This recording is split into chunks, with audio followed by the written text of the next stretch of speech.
May komentary mga kababayan dito na pinablis yung Vera Files tungkol kay Congressman Paulo Duterte.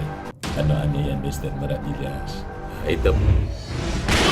Nagbabagang mga balita at pagtalakay sa mga isyu na lipunan. Bulsa, opinyon, banat at paglalantad sa katotohanan. Bulsa, what you see is what you get. You decide. Po, mga kababayan, Vera Files siya. Truth is our business. Diba niya, Mr. Maravillas, yung Vera Files, yun ang isa sa mga nagpa-fact check sa'yo. Ayan mo na sila na mag-fact check sa atin. Bakit niya, Mr. Maravillas, habang pina-fact check ka ng Vera Files, ginawa mong source ngayon ng content. Nandaan lang po mga kababayan dito sa ating nakita ko sa messenger ko, may nag-share ng balita. Isa sa mga viewers natin yata. Sinulat po ni Antonio Montalban II, commentary. May relasyon yata ito mga kababayan doon sa pinasabog ni Paulo Duterte ni Congressman Saldico, yung kababayan ko sa Legazpi City sa Albay, na chairman ng powerful Committee on Appropriations sa Congress. Nag-ugat ito mga kababayan to give you a background story doon sa People's Initiative at sa pagtanggal kay Paulo Duterte ng allocation po ng 2 billion yata yun, remember? 2 billion allocation na ang sabi ni Polo, hindi niya ako luluhod sa inyo. Ayun, biglang lumitaw mga kababayan yung balita, pinasabog ni Saldico na may 51 billion pesos na na-allocate pala sa kanya during ng kanyang tatay, ng presidency ng kanyang tatay na si Maudix. Nagkalkalan po ng mga tago-tago. Diba? Lumalaan na Mr. Maravillas yung mundo. Lumala. All about money and power. Yan ang laban dito sa Pilipinas po. Money and power. But before kong ibigay sa inyo yung commentary po, hindi ko ito commentary ng Vera Files. Wala akong kinalaman sa opinion nila. Gusto ko lang i-share sa inyo. Click subscribe muna dito sa ating YouTube channel and hit the notification bell para lagi kayong updated po sa mga kaganapan sa ating bansa. Like and share na rin po ninyo ng ating video para lalo kayong lagi kayong updated. At huwag na rin po ninyong i-skip yung ating mga commercial ads para tuloy-tuloy lang ang pag-unlad ng bagong Pilipinas.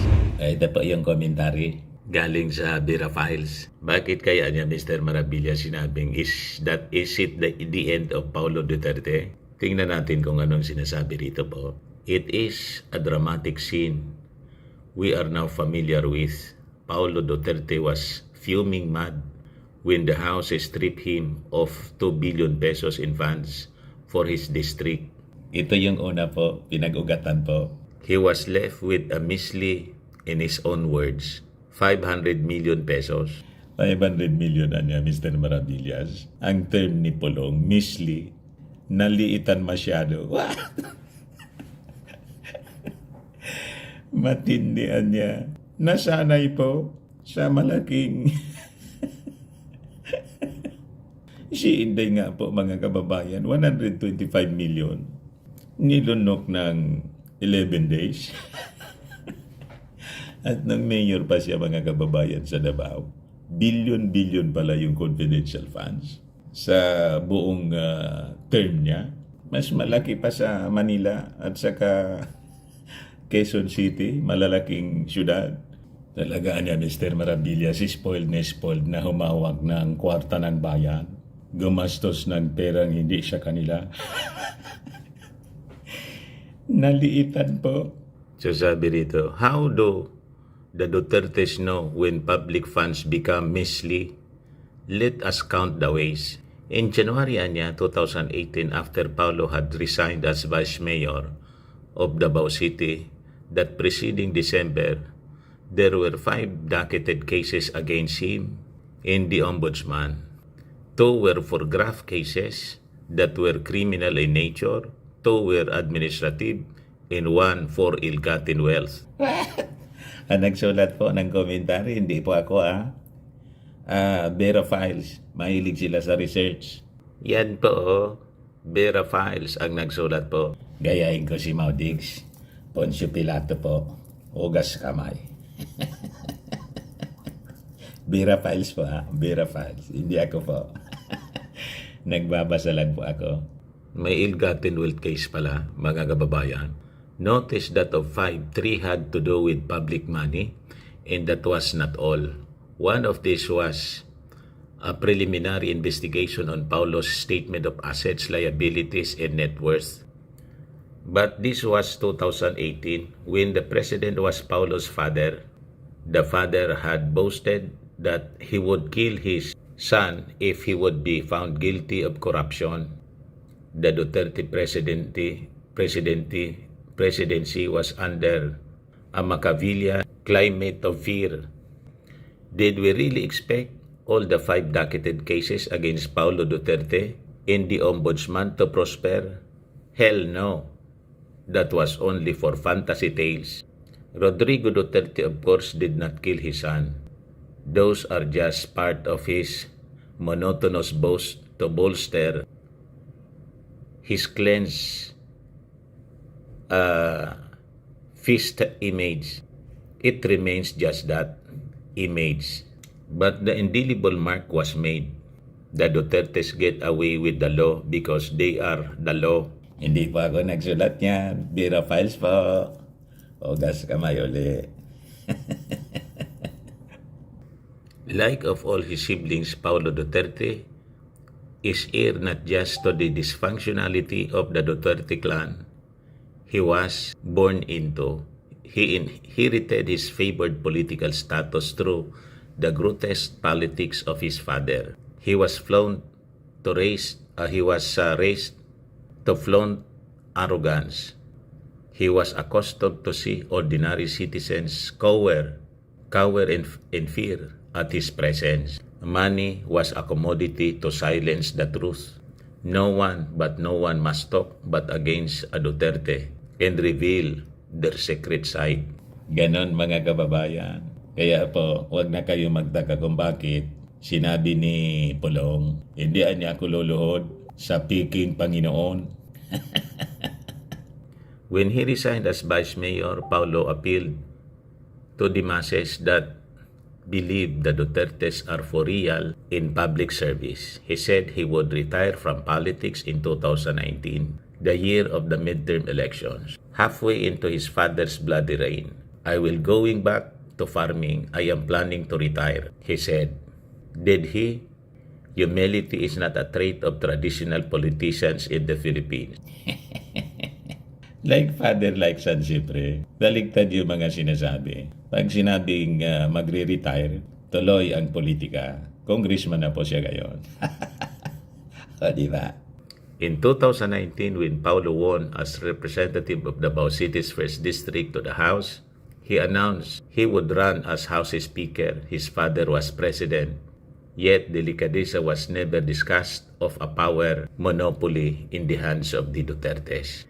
The House in 2019 would later appoint Paulo as one of the 22 deputy speakers when the temptation was dangled before them.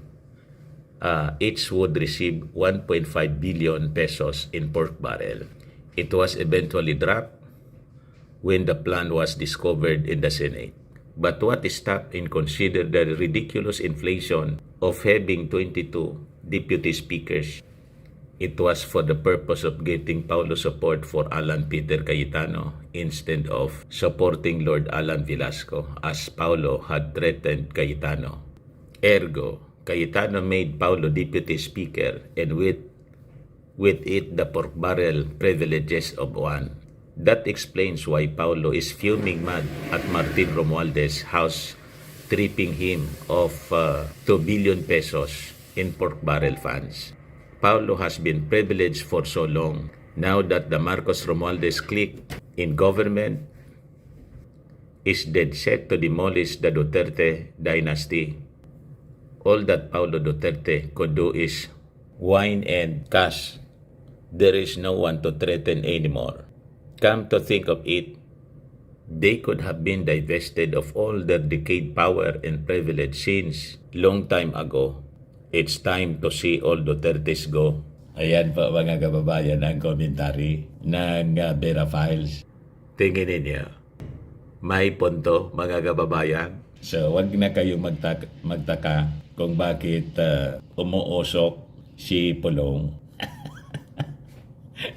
Pero hindi nagpasindak po yung leadership ng Congress. Biglang pinasabog ni Saldico po, Chairman Committee on Appropriations, yung sinasabing 51 billion pesos niya in just one district. Inallocate during the time of former President Digong. Tatay niya kasi, na sabi ni Trillanes, dapat niya ipa-audit na sa COA. Sabi po ni Trillanes tungkol sa in-expose ni Saldicong 51 billion na allocation kay Pulong. At sabi pa ni Trillanes, nasa peligroan niya ang Marcos administration. Trillanes warns versus Sara Duterte. Koriniktado niya Mr. Maravillas yung kwento. Malamang po. Ayan man lang po mga kababayan for now. Short video lang tayo. Wala akong opinion. Kundi nilatag ko lang po sa inyo bilang isang journalist yung balita. Shinare ko lang po sa inyo. Tagapagbalita lang po. Tagakwento lang. Hindi po ako ang may sabi noon. Vera Files po. Ako po si Dante Maravillas. Bye-bye. God bless. Yan yung ating short video. Baka lang gusto ninyo itong i-try.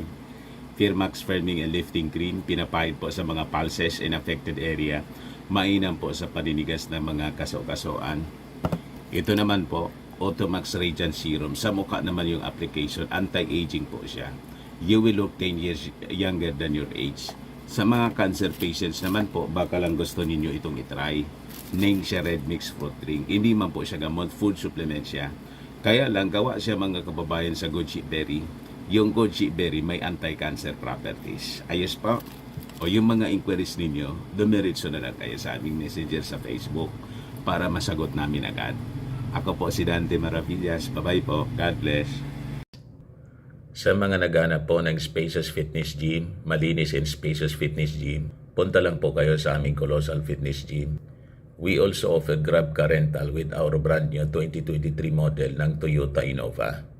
We also accept booking for those who are planning to travel via PAL, Cebu Pacific and other airline companies, local and international, and bills payment for Meralco bills, PLDT, etc. Kung may po kayo, magta-travel kayo sa kahit sa saang bansa po, pwede na kayo magpa-booking dito sa aming office para maka-minus po kayo, makatipid, makamura. Lalo siyempre yung ating mga OFWs. Pati hotel po, nagbo-booking kami rito online. May Paymaya kami, may bayad center na rin po. Ang Colossal Fitness Gym is located at 3rd floor, Security Bank Building, Landco Vinci Smart Legazpi City, Albay. For inquiries, look for Jilon Maravillas. Contact number 0966-802-0949. Ito yung aming Innova. Lagi nang matao sa amin po. Sa gym namin, na-set up na rin yung mga bagong gym equipment. Isang truck po itong dumating. Isang malaking truck. May treadmill na rin po kami. Ayos pa? Ayos na niya, Mr. Maravillas.